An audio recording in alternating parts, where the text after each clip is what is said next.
শেষ পর্যন্ত তানার একমাত্র ছোট ভাই নওশাদ সিদ্দিকীকে রাজনীতির ময়দানে দাঁড় করিয়েছে।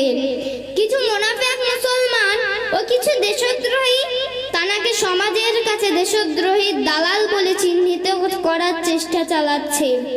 আহলে সুন্নাতুল জামাত সংগঠনের একজন ছোট্ট সৈনিক। বর্তমান সময় একমাত্র তিনিই আছেন অত্যাচারিত শাসকের চোখে চোখ রেখে অন্যায়কে অন্যায় ও ন্যায়কে ন্যায় বলার সাহস রাখেন। তিনি হলেন অখণ্ড বঙ্গ ও আসামের উলিল আমর মুজাদ্দিদুজ জামান হযরত পীর আবু বকর সিদ্দিক রাহমাতুল্লাহ আলাইহির চতুর্থ প্রজন্ম। পীর পরিবারের সন্তান হয়েও সকলের কাছে ভাইজান নামে পরিচিত। তিনি আর অন্য কেউ না, তিনি হলেন লক্ষ লক্ষ যুবকের নয়নের মণি পীর মোহাম্মদ আব্বাস সিদ্দিকী ভাইজান। যদি আমরা সবাই মিলে এই নেতাকে সম্পূর্ণভাবে সমর্থন করতে পারি এবং তার ক্ষমতার হাতকে শক্ত করে তুলতে পারি, আমার বিশ্বাস এই সমাজ ও এই বাংলা নতুন রূপে আবার সেজে উঠবে। আল্লাহর কাছে দোয়া করি তিনি আমার প্রাণের প্রিয় ভাইজানের শরীর মন ও সকল দিক থেকে সুস্থ ও সাহায্য করুক, আমিন। আসসালামু আলাইকুম ওয়া রাহমাতুল্লাহি ওয়া বারাকাতুহু। আমি জুলফিকার আলী, আহলে সুন্নাতুল জামাত সংগঠনের একজন ছোট্ট সৈনিক।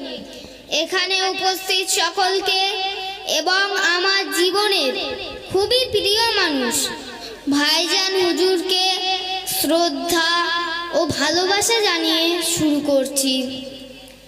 জন্মেছি মোরা এই ভারতে, সুখ ও দুঃখ নিয়ে বেড়ে উঠেছি আপন মায়ের কোলে। আজ কিছু দেশদ্রোহী আমাদের নিচু চোখে দেখে আমরা মুসলিম বলে। আমরা এমন একটি দেশে বসবাস করি যে দেশটি সার্বভৌম, সমাজতান্ত্রিক, ধর্মনিরপেক্ষ, গণতান্ত্রিক, সাধারণতন্ত্র সমানভাবে সকলের মধ্যে বজায় রাখে। সেই দেশটির নাম ভারতবর্ষ। বিশ্বের স্বাধীন সার্বভৌম রাষ্ট্রের মধ্যে ভারতীয় সংবিধান লিখিত সংবিধান। এই সংবিধানটি ভীমরাও রামজি আম্বেদকর রচনা করেছেন।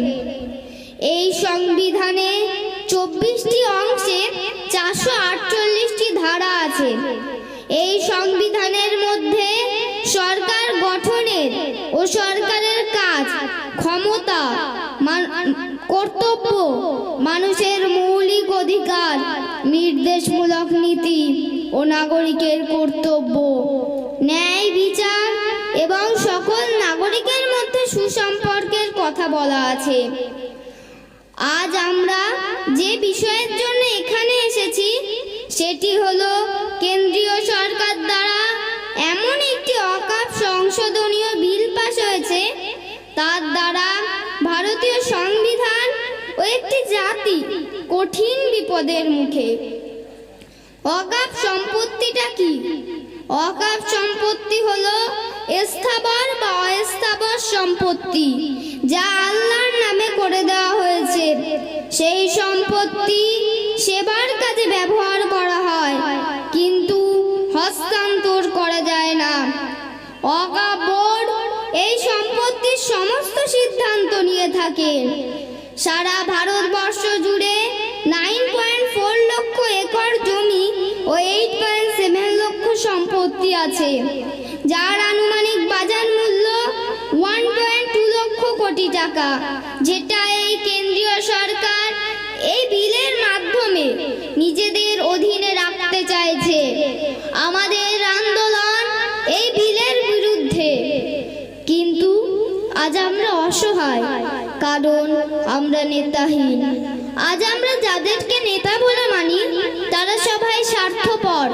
তারা আমাদেরকে একদল শাসকের কাছে বড় অঙ্কের টাকায় বিক্রি করেছে। আমরা ভীতু, আমরা ক্ষুধার্ত, দিশাহীন পথের পথিক। চারিদিক থেকে যেভাবে আমাদের সমাজ ব্যবস্থার জীবনে এমন অন্ধকার নেমে এসেছে তা নিয়ে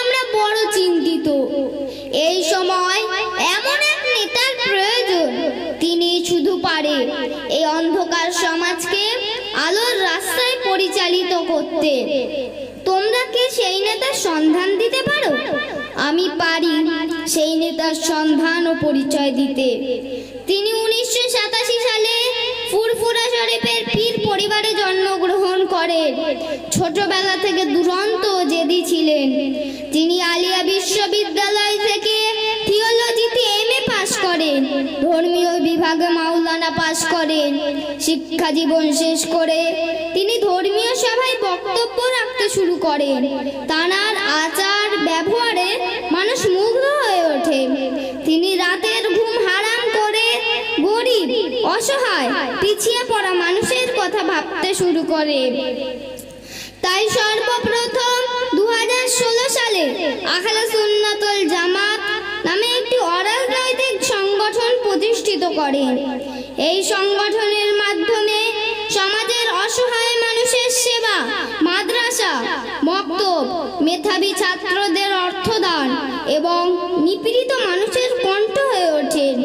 জাতি ধর্ম নির্বিশেষে সকলের কাছে প্রিয় হয়ে ওঠেন। তাঁর জীবনের সুখ, শান্তি, আরাম, আয়েশ সবকিছু ত্যাগ করে বাংলার অলিতে গুলিতে ছুটে বেড়াচ্ছেন। তিনি রক্তকে পানি করে যে অর্থ উপার্জন করেছে, সেই অর্থ থেকে 100 বিঘা জমি ক্রয় করেন।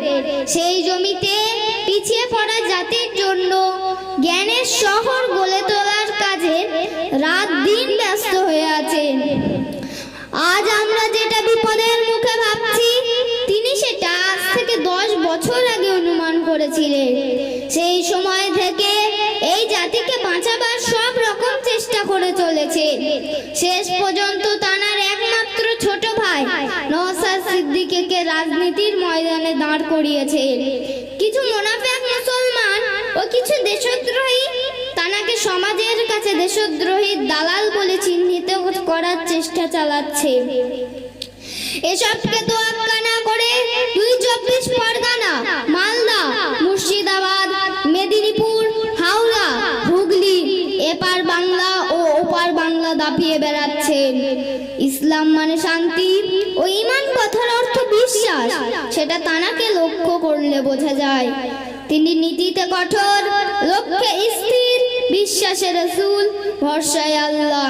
তিনি নবীর রেখে যাওয়া মানব প্রেম, ধর্ম প্রেম ও দেশ প্রেম বাংলার লক্ষ লক্ষ যুবকের হৃদয়ে ঢুকিয়ে দিয়েছে। বর্তমান সময় একমাত্র তিনিই আছেন অত্যাচারিত শাসকের চোখে চোখ রেখে অন্যায়কে অন্যায় ও ন্যায়কে ন্যায় বলার সাহস রাখেন। তিনি হলেন অখণ্ড বঙ্গ ও আসামের উলিল আমর মুজাদ্দিদুজ জামান হযরত পীর আবু বকর সিদ্দিক রাহমাতুল্লাহ আলাইহির চতুর্থ প্রজন্ম। পীর পরিবারের সন্তান হয়েও সকলের কাছে ভাইজান নামে পরিচিত। তিনি আর অন্য কেউ না, তিনি হলেন লক্ষ লক্ষ যুবকের নয়নের মণি পীর মোহাম্মদ আব্বাস সিদ্দিকী ভাইজান। যদি আমরা সবাই মিলে এই নেতাকে সম্পূর্ণভাবে সমর্থন করতে পারি এবং তার ক্ষমতার হাতকে শক্ত করে তুলতে পারি, আমার বিশ্বাস এই সমাজ ও এই বাংলা নতুন রূপে আবার সেজে উঠবে। আল্লাহর কাছে দোয়া করি তিনি আমার প্রাণের প্রিয় ভাইজানের শরীর, মন ও সকল দিক থেকে